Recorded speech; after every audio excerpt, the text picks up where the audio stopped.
Hey guys, welcome back to my channel. একটা কথা কি মানে মই সব ভিডিওগুলো আমার ঘরোয়া ভাষাতে বানাও যার কারণে কাইবা মানে বুঝে না পায় বলে মানে তো আর মাও কৈ আছিল অসমীয়াতে বানা বুলি কারণ অসমীয়াত ক'লে সবাই বুজি পায় তো মই বহুত ট্রাই কৰিম অসমীয়াত ক'বা মই ঘৰত ঘৰুৱা ভাষা কৈ থাকোঁ আমি সবে ঘৰুৱা ভাষাই কৈ থাকোঁ ঘৰত ওই কাৰণে মোৰ অসমীয়াটাও তো ভাল কৰি মানে ফুটি নাহে যাৰ কাৰণে মই অসমীয়াত ভিডিও মানে নাবানাইছিলোঁ আৰ কি তো কিন্তু মই এলা ট্ৰাই কৰিম আৰু অসমীয়া ভাষাত ক'বা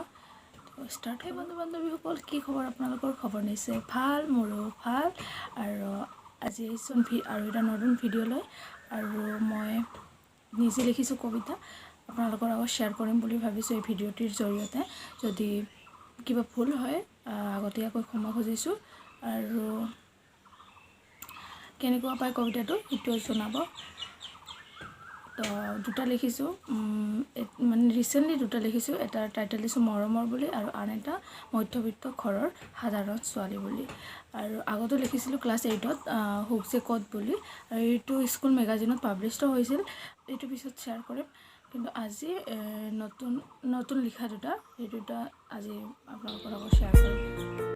মৰমৰ ভাল পাওঁ তোক বহুত কিন্তু তই নুবুজিলি মোৰ হৃদয়ত ৰাখিছিলোঁ সেয়াও তই নুবুজিলি মোৰ মৰম হঠাৎ ধুমুহাৰ দৰে আহি গুচি গলি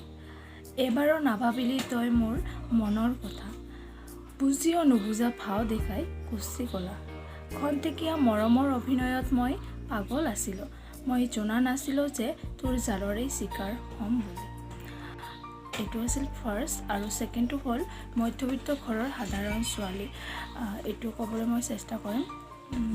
মধ্যবিত্ত ঘৰৰ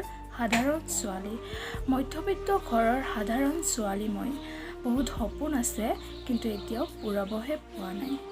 আশা আছে এদিন সপোন দিঠকত পৰিণত হ'ব বুলি মই মধ্যবিত্ত ঘৰৰ সাধাৰণ ছোৱালী